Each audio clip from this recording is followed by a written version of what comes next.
The Science of Self-Realization. Articles from Back to Godhead magazine. His Divine Grace A.C. Bhaktivedanta Swami Prabhupada, founder Acharya of the International Society for Krishna Consciousness. The fourth section of the book is called Understanding Krishna and Christ, and the second article is called Christ, Christians, and Krishna. Quote, a Vaishnava, a pure devotee of the Lord, is unhappy to see the suffering of others. Therefore, Lord Jesus Christ agreed to be crucified, to free others from their suffering. But his followers are so unfaithful that they have decided, let Christ suffer for us, and we'll go on committing sin. They love Christ so much that they think, my dear Christ, we are very weak. We cannot give up our sinful activities, so you please suffer for us. Unquote. The Srimad Bhagavatam states that any bona fide preacher of God consciousness must have the qualities of titiksha, tolerance, and karuna, compassion.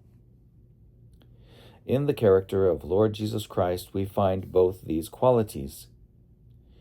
He was so tolerant that, even while he was being crucified, he didn't condemn anyone.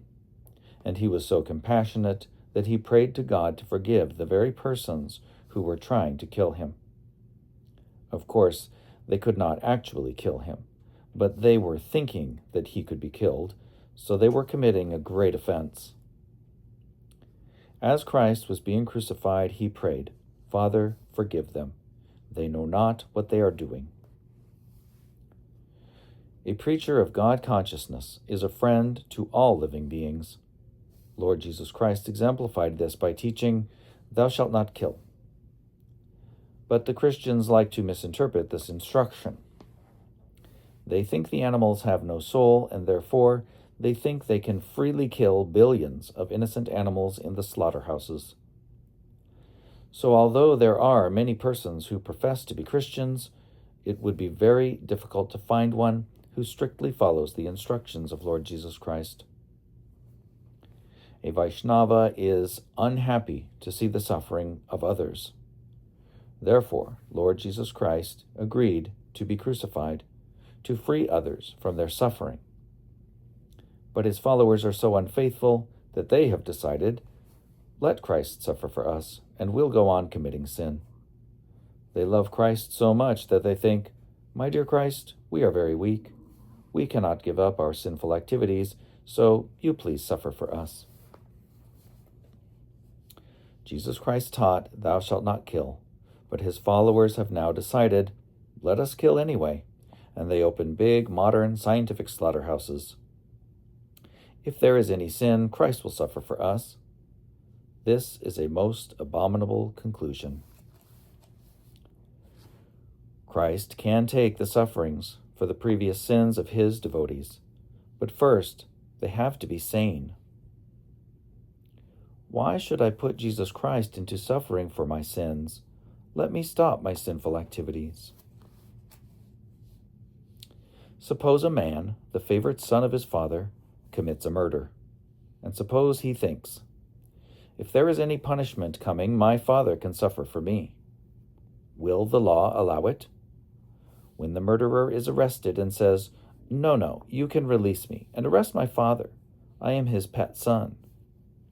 Will the police officials comply with that fool's request? He committed the murder, but he thinks his father should suffer the punishment. Is that a sane proposal? No. You have committed the murder. You must be hanged. Similarly, when you commit sinful activities, you must suffer, not Jesus Christ. This is God's law. Jesus Christ was such a great personality, the Son of God, the representative of God. He had no fault. Still, he was crucified. He wanted to deliver God consciousness, but in return, they crucified him. They were so thankless. They could not appreciate his preaching. But we appreciate him and give him all honor as the representative of God. Of course, The message that Christ preached was just according to his particular time, place, and country, and just suited for a particular group of people. But certainly he is the representative of God. Therefore we adore Jesus Christ and offer our obeisances to him. Once, in Melbourne, a group of Christian ministers came to visit me. They asked, "What is your idea of Jesus Christ?" I told them, "He is our guru. He is preaching God consciousness, so he is our spiritual master." The ministers very much appreciated that.